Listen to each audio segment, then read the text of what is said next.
Miguel stood backstage, wedged between rolling equipment boxes and a wall covered with faded show posters from past seasons of Ireland's Got Talent. The hallway smelled faintly of fresh paint and cold metal, and every few seconds a burst of applause shook the floor beneath him as another contestant finished their performance. He clutched his worn-out guitar to his chest like it was the only thing keeping him upright. The guitar wasn't new or shiny like the others he had seen today. The wood was chipped along the edges, one tuning peg was mismatched, and the strap was nothing more than an old rope from the docks in Cebu.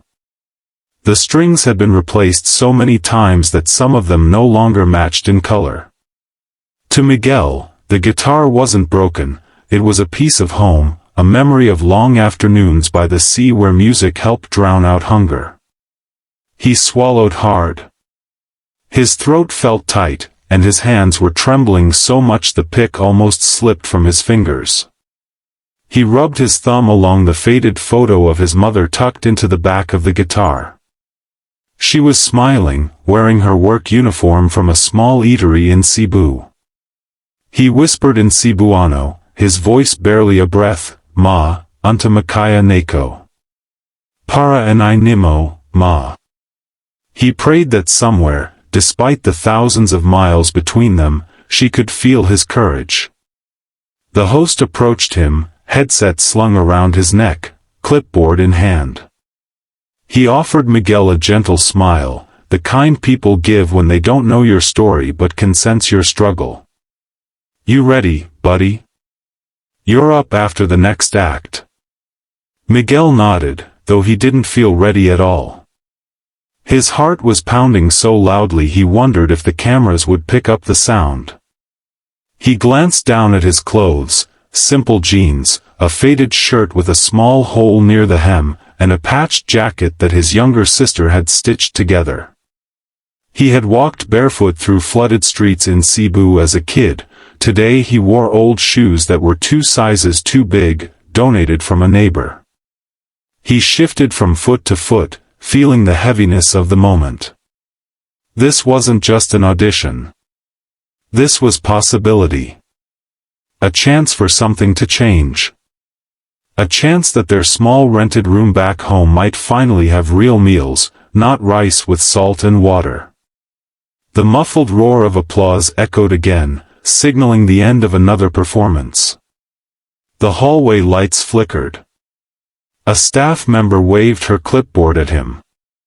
"Miguel, you're next." He inhaled shakily. "Lord, please." His voice broke, not from fear, but from the weight of everything he carried behind him, the nights of singing on Cebu streets so his siblings could buy bread, the days of hunger, the endless waiting for his mother's calls from overseas. Every strum of his guitar carried years of sacrifice. He stepped toward the curtain. The stage light leaked through a crack, bathing part of his face in gold. His stomach twisted. His palms were slick with sweat. But then he remembered his mother's words. Music is not about being perfect. It's about being honest. With that, he straightened his back, wiped his tears before they could fall, and whispered one last time, soft, shaky, but full of hope, "Ma, Tana Lang. Tana Lang." Then he walked toward the blinding lights. Miguel stepped out onto the massive stage, the bright lights swallowing him whole. It felt like stepping into another world, a world that seemed too big for a boy who had once sung on street corners in Cebu just to earn coins for rice. The stage floor felt slippery under his shoes, not because it actually was, but because his legs shook uncontrollably. The air carried the scent of electronics, camera heat, and nervous fear. Somewhere above him, red lights blinked on the cameras signaling the broadcast. Thousands of eyes, both inside the auditorium and through the lens, were waiting for him. He stopped at the center, clutching his guitar in both hands. The microphone stood tall, intimidating. Miguel forced himself to lift his chin. The judges' table glowed from below, making them look larger than life. The 3 Ireland Got Talent judges stared at him, expecting confidence, entertainment, magic. Instead, they saw a boy breathing too fast, shoulders rising and falling like waves in a storm. One judge leaned forward, noticing the cracked finish on his guitar, the string tied with a knot, and the rope sling fraying at the edges. "What's your name, sweetheart?" a female judge asked, voice gentle, like she sensed his panic. "I'm Miguel, from Cebu," he answered, his accent thick. His voice trembled like a loose string on his guitar.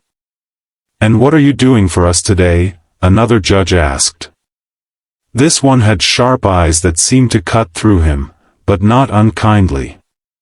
He swallowed, fingers squeezing the guitar neck. "I will sing. Hotel California." A murmur rippled through the audience. Some smiled politely. Others whispered, assuming it would be another average audition. Miguel knew that look. He had seen it many times, doubt. People assuming that poverty meant inferiority. The 3rd judge leaned in, eyes softening. "Are you all right? Your hands are shaking." Miguel nodded, voice small. "I saved for 2 years, to buy this guitar." He looked down at it like it was the last piece of dignity he owned. "Please, just let me sing." The entire auditorium fell silent. He lifted his guitar and placed his pick against the strings. At first, his strum was weak, thin, barely a whisper. The sound cracked slightly through the speakers. A few people in the audience exchanged glances. Someone coughed. Miguel felt humiliation rising like a wave ready to drown him. Then he remembered the nights in Cebu when he sang under street lamps, the ocean wind blowing against him while his siblings slept hungry. He heard his mother's voice, "Sing with your heart, not your fear." He took a deep breath, closed his eyes, and began again. This time the sound came out pure. The opening chords flowed from the guitar like something alive. His voice followed, soft, fragile at first, but filled with emotion so raw that it seemed to carry every ache he had ever lived through. When he reached the line, "You can check out any time you like, but you can never leave," the tremble disappeared from his voice completely. Instead, there was a power that made the audience freeze. The female judge covered her mouth, tears building without her permission. The strict judge who rarely showed emotion blinked rapidly, his jaw tightening. The 3rd judge leaned back, eyes watering, as if trying not to break. The camera zoomed in on Miguel's face, the way his voice shook with life, not fear. On each note, the audience could feel the hunger, the sacrifice, the long-distance mother, the Cebu nights, the clipped dreams sewn together with hope. Miguel's voice cracked on one high note, not from nervousness, but from emotion, and the auditorium shifted. People started wiping their eyes. A woman in the 3rd row sobbed quietly. A man beside her reached for a tissue. Miguel continued singing like the world depended on it, because for him, it did. The final chord echoed into the silence. For one breathless moment, nobody moved. Not even him. Then someone stood. Then another. Then the entire auditorium rose. Judges stood too, clapping with trembling hands. Miguel stared at them, stunned, breathing hard, sweat on his brow. He had come to Ireland with nothing but a broken guitar. And now every person in the room was crying. Confetti exploded from the ceiling like a sudden burst of fireworks, catching the light and turning into a slow shower of gold. Miguel blinked at the falling specks, unable to make sense of anything. One moment he had been singing, his heart raw and exposed in front of strangers, and the next moment the stage was glowing in warm light, the judges on their feet, and the golden buzzer button still vibrating from the force with which it had been hit. The buzzer sound echoed through the theater, louder than thunder. It didn't feel real. He didn't even know when he had stopped singing. Miguel stood frozen in the spotlight, holding his guitar like a shield. His knees buckled slightly, as though his body realized before his brain that his life had just changed. The crowd roared, a wave of sound so intense it shook the air. People in every corner of the room were crying, grown men wiping their faces with their sleeves, teenagers clapping wildly, mothers holding their hands to their chests like they were witnessing something sacred. Miguel breathed in sharply. His chest tightened, overwhelmed, and a hot tear slid down his cheek before he could stop it. The female judge was already out of her seat, walking toward him with tears spilling freely. Her mascara had smudged beneath her eyes, but she didn't try to fix it. She didn't care. Her arms stretched out as she reached him, her voice breaking as she said, "You didn't just sing that song. You lived it." She wrapped her arms around him, and Miguel felt her shake from silent sobs. He didn't hug her back at first. He couldn't. His arms were stuck at his sides, his guitar pressed between them, his mind still trying to understand what was happening. The second judge, the strict one who almost never showed emotion, stood a few feet away. He removed his glasses, blinking rapidly as if embarrassed that his eyes were red. "That performance," he said, his voice thick, "was the most honest thing I've ever seen on this stage." His voice cracked on the last word. He grabbed the bridge of his nose and turned away for a moment, fighting back tears. Miguel suddenly dropped to his knees. His guitar slipped from his hands and rested gently on the stage floor. He covered his face, sobbing.